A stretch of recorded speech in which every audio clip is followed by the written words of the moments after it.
we're on the 5-point health plan, that Molly's 5-point health plan, which I have to say is just from observations. All of you could have come up with this, but I put it in an order of priority. So remember, we talked about water, diet, sleep, and exercise. So the last one is a general supplement regime.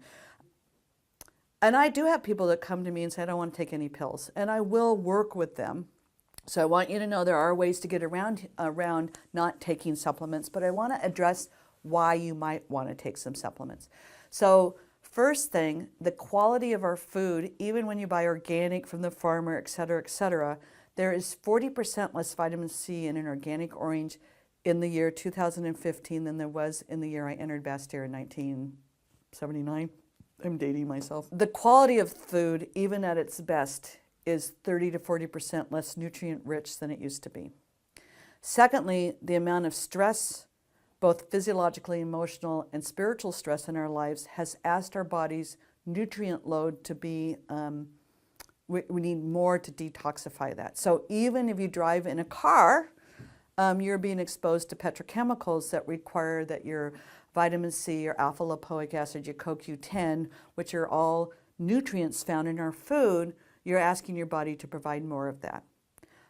We have a lifestyle that has us working many hours, we're not moving, we're not digesting our food. So sometimes having a basic supplement regime kind of covers your bases.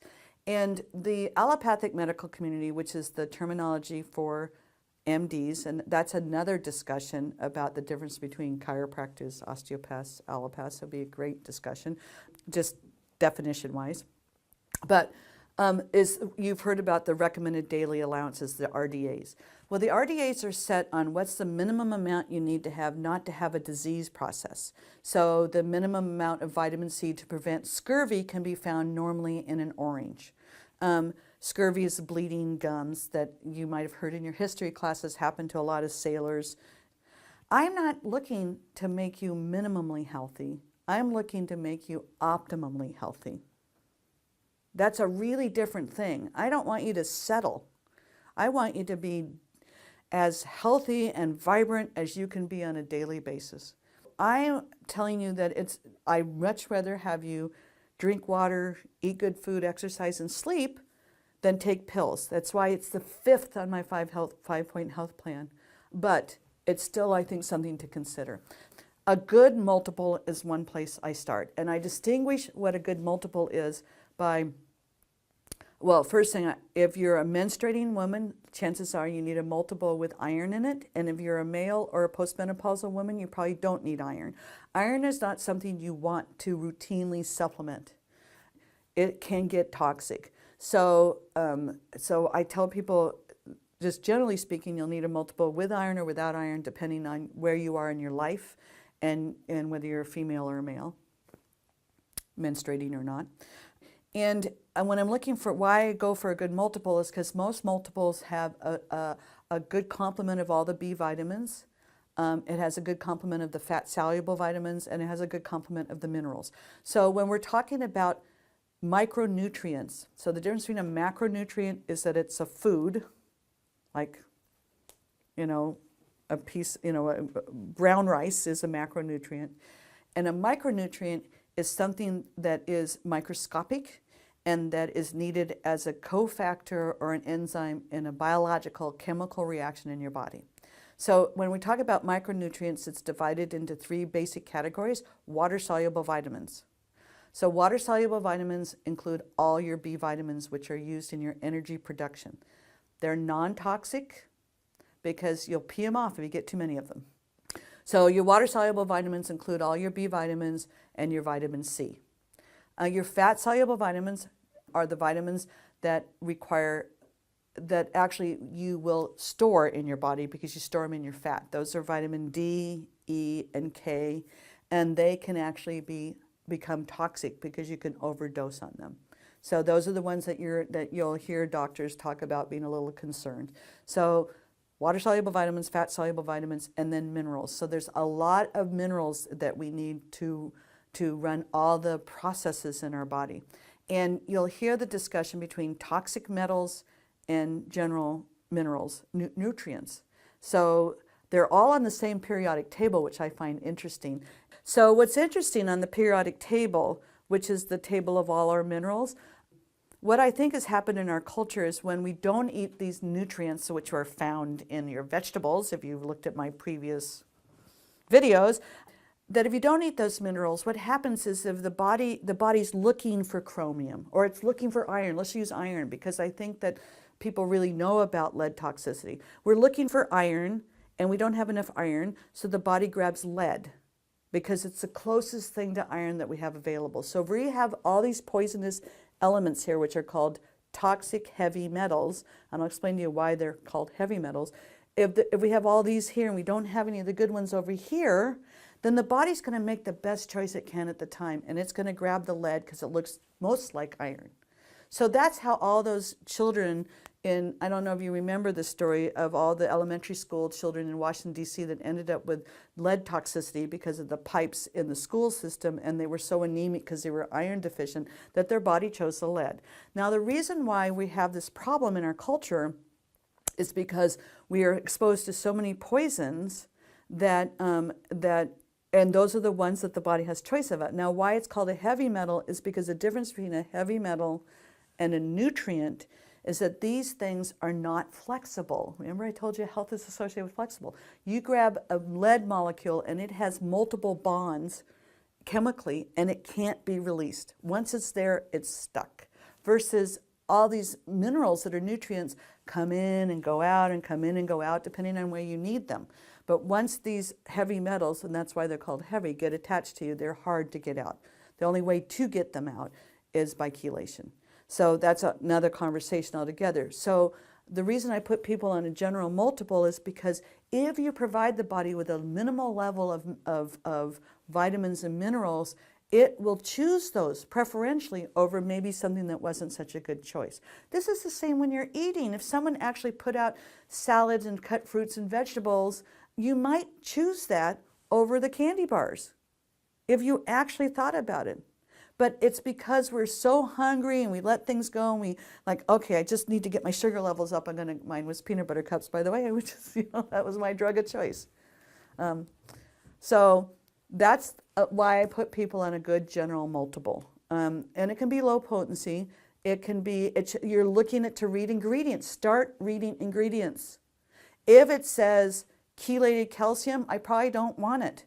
I want to know how it's chelated. Now that may be too much information for the average consumer, but I'm just trying to tell you, if it says calcium citrate, they're thinking about it. If it says oyster shell, it's unabsorbable. So, it may be cheaper, but you get what you pay for, okay? So a good multiple includes those kind of components. So what I'm looking at is, have they thought about trace minerals? Have they put in, okay, they all think about calcium and magnesium and manganese maybe, but have they thought about vanadium? Have they thought about chromium? Have they thought about selenium? Those are all nutrients that we need to have. And we're all pretty deficient in because we've been deficient in minerals for most of our lives. So that's a good multiple. I think everybody needs to be on omega-3 oils. So when I first started practice, we talked about saturated and unsaturated fatty acids. So that was 3 decades ago. Then it got to be omega-3, 6 oils, that's the fad. And now it's actually in the omega-3 and 6 oils we're talking about, if you haven't heard about this yet, we're talking about DHA, EPA, GLA. Those are fractions and types of omega-3 oils. You may have heard of Lorenzo's oil. Lorenzo's oil was the oil that's gotten from fish oil that's high in DHA that was given for ADD and autistic kids. So that's all detail that's really fun to learn about. But bottom line is that we need 3 to 6 ounces of fish a day or a tablespoon of flaxseed oil. We don't do those things. We need those omega-3 oils. Your whole immune system, all your hormones, the health of your skin, the lining of your myelin sheaths on your nerve routes are all made from omega-3 oils. And most people are omega-3 oil deficient. So I tell most people need 1,000 IUs or milligrams of omega-3 oils for every 50 pounds you weigh. Let's just put it that way. So a 150-pound adult needs 3,000 omega-3 oils or 3 to 4 ounces of fish a day. That should be not mercury fish, by the way. So, You know, you need to know that if you're sitting there eating tuna every day, even the FDA says don't eat tuna every day. And if the FDA says it, you know, it's probably way beyond where we should be eating. I love my spicy tuna rolls. I save them for once a month. So everybody needs to be on a good multiple, 3,000 omega-3 oils if they're a 150-pound person, some type of mineral blend in addition to what's in the multiple. So I think about calcium, magnesium. I'm a little more, you know, a basic CalMag is probably a great idea. And then in the Northwest, you need to be on vitamin D. And it's a safe bet that you can take 2,000 IUs of vitamin D and not have a problem, because that'll raise you by 1 point of vitamin D every week, and we lose 1 for every week we're in the winter. So that's kind of my maintenance dose. That's even low dosed.